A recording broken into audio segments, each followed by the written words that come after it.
शर्मा जी को बुलाया है, जिन्होंने पहले ही अटेम्प्ट में इंडियन रेलवे में जूनियर एग्जीक्यूटिव की पोस्ट को निकाला है। तो बहुत बड़ा स्वागत है आपका संजू लर्निंग पॉइंट पर अमन शर्मा जी। बहुत बहुत धन्यवाद सर, मेरा स्वागत करने के लिए और मुझे इस मंच को जो है साझा करने के लिए। उत्तर प्रदेश का एक डिस्ट्रिक्ट है पीलीभीत, जो कि सितारगंज से सटा हुआ डिस्ट्रिक्ट है और तराई का क्षेत्र है और बहुत खूबसूरत डिस्ट्रिक्ट है। तो वहाँ का एक छोटा सा गांव है रायपुर, में वहाँ से जो है बिलोंग करता है। थोड़ा एजुकेशन के बारे में अपनी बताइए कि आपने कहाँ से एजुकेशन को गेन किया, हाइजर एजुकेशन क्या है आपकी? तो मेरा जो इनिशियल एजुकेशन है वो एक प्राइवेट स्कूल में जो पहले हुआ करते थे, जहाँ पर बेंचें भी नहीं हुआ करती थी। मैं भी उसी स्कूल में पढ़ा हुआ हूँ, इसी तरह के स्कूल में। हाँ सर, तो हाँ मैं चढ़ाई हुआ करती थी, वहाँ पर बैठ के जो है मैंने पढ़ाई की है और 8th क्लास तक मैंने जो है वहाँ तक पढ़ाई की। अपने गांव में जो इंटर कॉलेज है इकरा मॉडर्न इंटर कॉलेज, मैं उसका नाम लेना चाहूँगा क्योंकि मैंने वहाँ से शिक्षा अर्जित की है। तो मैं इकरा मॉडर्न इंटर कॉलेज से जो है वहाँ पर मैंने 9th to 12th में जो है वहाँ पर शिक्षा अर्जित की।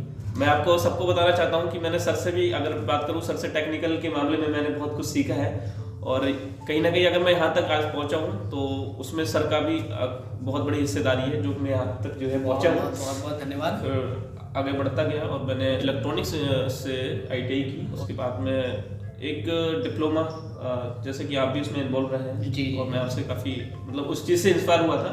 और जब आप भी डिप्लोमा उसमें कर रहे थे तो मैं आप भी तरह तरह के जब इलेक्ट्रॉनिक्स प्रोजेक्ट बनाते थे, मैं उस समय काफ़ी इंस्पायर हुआ था। एक्चुअल में आपसे मेरे माइंड में क्लिक हुआ था कि मेरे को भी जो है टेक्निकल में ही आगे बढ़ना है। अच्छा, जो ये टेक्निकल की अगर हम जैसे हमारे माइंड में जो छवि बनती है टेक्निकल की हो या फिर कोई भी कोर्सेज की हो, तो एक मेन पॉइंट होता है। तो कभी ऐसा नहीं है कि हम बचपन से सोच के रखते हैं, कभी ऐसा एक पॉइंट आ जाता है जिसमें हमें लगता है यार मुझे टेक्निकल करना चाहिए। वो पॉइंट आपका क्या था, इनिशियल पॉइंट? बहुत बड़ी चीज़ होती है कि इंटरेस्ट आपका होना किसी भी क्षेत्र में। मेरे अंदर शुरू से क्या था कि मेरे चाचा जी भी टेक्निकल में थे और उसके बाद में आप भी टेक्निकल में आए।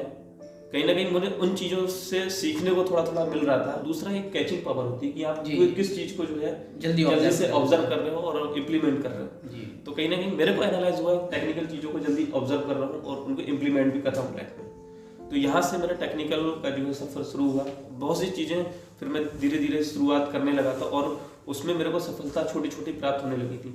फिर मैं सीधे टेक्निकल में चला। बहुत सारे लोग होते हैं, बहुत हार्ड वर्क करते हैं और उन्हें सफलता नहीं मिल पाती है। फिर वो एक टाइम ऐसा आता है कि वो उसे मूव ऑन करके आगे बढ़ जाते हैं और एडजस्ट कर लेते हैं। तो कभी ऐसा पॉइंट आया आपके साथ में कि आपको लगा हो कि मुझे जो मैं ये स्ट्रगल कर रहा हूँ अभी अपनी लाइफ में, ऑब्वियसली आपके साथ भी बहुत सारा स्ट्रगल रहा होगा, तो जो स्ट्रगल मैं कर रहा हूँ, तो कोई ऐसा पॉइंट आया जिसमें आपको लगा हो कि नहीं अब मुझे छोड़ देना चाहिए, मुझे ये अब नहीं करना चाहिए और एक नॉर्मल सा वर्क करना है, मुझे तैयारी नहीं करनी है? तो ऐसा कभी लगा आपको? ये सर जर्नी मेरी काफ़ी हार्ड रही थी जी। थोड़ा इसके बारे में मैं आपको बताना चाहता हूँ। सेकंड मेरा अटेम्प्ट था वो था DMRC, Delhi metro rail corporation में। वहाँ पर मैं पूरी तैयारी से गया अपनी और उसके बाद में कोरोना आ गया। कोरोना क्राइसिस जब हो रहा था उस समय मेरा तैयारी बहुत अच्छी थी और अचानक से मैंने एग्ज़ाम दिया फरवरी में 2020 में और एग्ज़ाम देने के बाद में मैं आया, बहुत ही खुश था क्योंकि जब आपका एग्ज़ाम कोई अच्छा होता है तो आपको सेल्फ मोटिवेशन आ जाता है अंदर से कि बस अब तो हो ही रहा है। जब रिजल्ट आता है सर, मैं आपको बताऊं कि OBC से मैं बिलोंग करता हूं, लेकिन उसमें OBC की कोई सीट नहीं थी, जनरल की सीट थी और SC की भी कोई सीट नहीं थी। तो मैंने जनरल से ही फाइट किया था उसमें। जब उसका रिजल्ट आया था सर, कॉमन मेरिट लिस्ट आती है, एक CML बोलते हैं, तो वो CML आई थी और उसमें रिजल्ट जब आया था तो उसमें मेरी ऑल इंडिया रैंक 12 थी सर, दिल्ली मेट्रो में। ये तो बहुत बड़ी बात हो गई। ऑल इंडिया रैंक मेरी 12 थी, लेकिन नोटिस उन्होंने रिलीज कर दिया था कि कोरोना क्राइसिस की वजह से हम वैकेंसीज को जो है रिड्यूस कर रहे हैं, वैकेंसीज कम कर दी। तो उन्होंने सिर्फ सर 86 वैकेंसी थी जनरल कैटेगरी में। तो वहाँ पर उन्होंने सिर्फ 2 वैकेंसीज को छोड़ा, सिर्फ 2 वैकेंसी सर। तो वहाँ पर सर मैं बड़ा डिप्रेशन में चला गया था कि इतना मेहनत करने के बावजूद भी मेरे से जो है मेरे साथ ऐसा हो रहा था। तो मैंने सोचा कि ठीक है, वहाँ पर ऐसा मेरे को लगा था कि मैं सर मेरा ये लग रहा है मैं इसके लायक ही नहीं हूँ, या फिर हो सकता है कि भगवान ने, ये भी हो रहा था कि हो सकता है भगवान ने मेरे लिए कुछ और अच्छा सोचा हो। ये भी लग रहा था कि मुझे लगता है कि मेरा किस्मत में जो है ये चीज़ है नहीं। तो वहाँ पर जो है मैंने गिव अप करने का सोचा था कि मैं गिव अप कर उससे नहीं। हमारे स्टूडेंट हैं तो उनको आप क्या कहना चाहोगे कि मतलब किस तरीके से प्रिपरेशन करनी चाहिए उन्हें इस टाइप की पोस्ट को हासिल करने के लिए? तो मतलब क्या स्ट्रेटेजी अपनानी चाहिए? जो आपका गोल है उस चीज़ में आपको बहुत सी चीज़ें देखनी पड़ती हैं, उसकी जॉब प्रोफाइल क्या है, और उसके बाद में अगर मैं इस जॉब में जाता हूँ तो फिर सबसे पहले स्ट्रेटजी से पहले हम इन चीज़ों को देखेंगे कि अगर हमारा जो गोल है उसकी जॉब प्रोफाइल कैसी है, और यहाँ मैं अगर जा रहा हूँ तो मेरी लाइफ कैसी रहेगी। इन चीज़ों को पहले हमें जो है एनालाइज करना पड़ेगा, और उसके बाद हम उस अगर वो ठीक है, सब कुछ सही हो रहा है, तो उसके बाद हम स्ट्रेटजी बनाते हैं कि हाँ ठीक है, मेरे को तो इसमें ही जाना है। उसके बाद हम अपनी पर्सनल स्ट्रेटजी बनाते हैं कि मेरे को कैसे करके पढ़ना है, क्या करना है। तो पढ़ने की अगर हम बात करें तो ये तो इंटरेस्ट पर भी जो है वो लागू होता है कि आपको इंटरेस्ट कितना है पढ़ने के पीछे। मैं ये किसी से नहीं बोलता कि आप जॉब ही कीजिए, सबसे पहली बात मैं हर किसी से ये बोलूँगा। मैं ये बिल्कुल भी नहीं कहूँगा कि आप जो है अगर आपका इंटरेस्ट है जॉब में तब आप जॉब कीजिए, वरना आप एक अच्छे एंटरप्रेन्योरशिप भी बन सकते हैं। क्योंकि मैंने भी ऐसा भी देखा है कि कई बहुत से लोग ऐसे होते हैं जो जॉब करते हैं फिर बाद में बोलते नहीं कि मैं गलत जगह पे आ। तो ये जो जर्नी थी आपकी स्टार्टिंग से लेकर अब तक की, तो ये बहुत हार्ड रही होगी।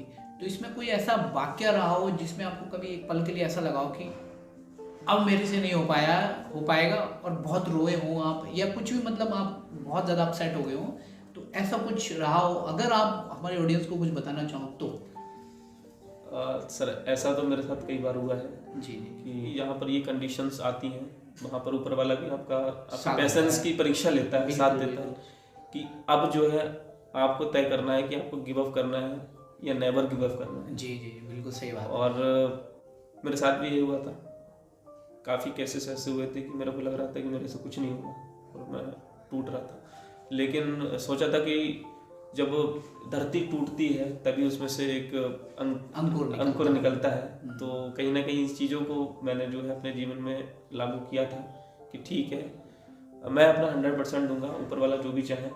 और मैंने अपना 100% दिया, उन चीज़ों से निकलने की कोशिश की, मैं निकला भी, और अपनी कोशिश मैंने अपनी जारी रखी, और फाइनली मैं कई फेलियर के साथ में यहाँ तक पहुँचा हूँ, और आज मैं जूनियर एग्जीक्यूटिव पोस्ट। आपको एक टाइम पे ऐसा लगा था कि अब मुझे क्विट कर देना चाहिए, तो आपने, एक तो बंदा वो होता है क्विट कर देता है, और एक बंदा जो होता है वो क्विट नहीं करता है, तो मतलब आपने कैसे अपने आप को संभाला? अगर कोई ऐसी परिस्थिति में आ जाता है जहाँ पर वो क्विट करना चाहता है, तो वो अपने आप को कैसे संभाले? मेरे माइंड में ये आया था कि अगर मैं क्विट कर रहा हूँ, क्योंकि हर सिक्के के दो पहलू होते हैं, तो मैं ये सोच रहा था कि अगर मैं यहाँ से क्विट करके जाता हूँ, जिस फील्ड का मैं महारती रहा हूँ उस फील्ड में अगर मैं सही से वर्क नहीं कर पा रहा हूँ, तो फिर मैं आगे कैसे करके पढ़ पाऊँगा दूसरी चीज़ों में, जो चीज़ें मेरे लिए बिल्कुल नहीं होंगी, जिन चीज़ों को मैं जानता नहीं हूँ, तो इन चीज़ों में कैसे बढ़ पाऊँगा। तो कहीं ना कहीं एक अंदर से आ रहा था कि ठीक है, थोड़ा और बढ़ो, थोड़ा और बढ़ो, हो सकता है कि आपका लास्ट अटैम्प्ट हो। तो ऐसे ही करके फिर मैंने प्रयास करता रहा। मैंने क्विट करने की कई बार सोची थी, लेकिन फाइनली मैं क्विट नहीं कर पाया था। क्यों? इसलिए कि मैं अगर ये क्विट कर दूंगा तो फिर आगे मेरा ऑप्शन भी होना चाहिए ना कुछ जी। तो ये मेरा रहा था कि मैंने क्विट करने का कई बार मेरे माइंड में आया था कि क्विट कर देना चाहिए, मेरे से नहीं हो पाएगा, हो सकता है कि कुछ और ही हो मेरे जो है जीवन में। लेकिन कहीं ना कहीं सेकंड ऑप्शन ये, मतलब थिंक ये आता था कि उसके बाद मैं आकर करूँगा क्या। फिर मैं लग जाता था उसमें, और फाइनली फिर एग्जाम एक ऐसा भी आया जिसमें जो है मैं फिर यहाँ तक पहुँचा। तो आपकी जो पूरी स्ट्रगल है उसमें सबसे बड़ा योगदान की अगर बात करें, वैसे तो सभी लोगों का एक कोई ना कोई कहीं ना कहीं योगदान होता ही है, तो अगर सबसे बड़े योगदान की बात करें जिसने आपको बहुत बड़ी गाइडेंस दी हो आपकी लाइफ की, तो वो ऐसा कौन व्यक्ति है जो आपके साथ में हमेशा मेंटोर बन के खड़ा रहा, जिसने आपको हर कदम पे आपका साथ दिया? मेंटोर की अगर बात करें हम, तो मेरे को लगता है कि परिस्थितियाँ सबसे बड़ी मेंटोर होती हैं। बिल्कुल सही बात है। पूर्ण रूप से यही कहना चाहता हूँ कि जो भी मैं यहाँ तक सक्सेस में आया हूँ, मेरे पूरे माता पिता जी का हाथ है, जहाँ तक जो है मैं यहाँ पर पहुँचा हूँ, और मेरे गुरुजनों का, मेरे आदर्शों का जो है पूरा योगदान है। और कहीं ना कहीं मतलब जो है आपका बहुत बड़ा योगदान है। मैं इसलिए नहीं बोल रहा हूँ कि हमारे इंटरव्यू में, मैं ऑडियंस को आपको बोलना चाह रहा हूँ कि संजू सर का बहुत बड़ा योगदान है कि इन्होंने मेरे को गाइडेंस किया है यहाँ पर कि कैसे कर। क्योंकि जब मैं वहाँ पर, जैसे आपने क्वेश्चन पूछा कि मतलब गिव अप करने का सोच रहे थे, तो मैं आपको सबको ऑडियंस को बताना चाहता हूँ कि जब मैं गिव अप करने का सोच रहा था, तो मैं कई बार जो है संजू सर से बात करता था कि मुझे क्या करना चाहिए, कैसे क्या करना चाहिए। तो कहीं ना कहीं होता है ना, एक मोटिवेटर के रूप में, एक रीढ़ की हड्डी के रूप में काम करता है। तो कहीं ना कहीं सर ने हमारा जो है वो एक रोल प्ले किया है मेरी लाइफ में, जिसकी वजह से जो है मैं फिर यहाँ तक पहुँच पाया।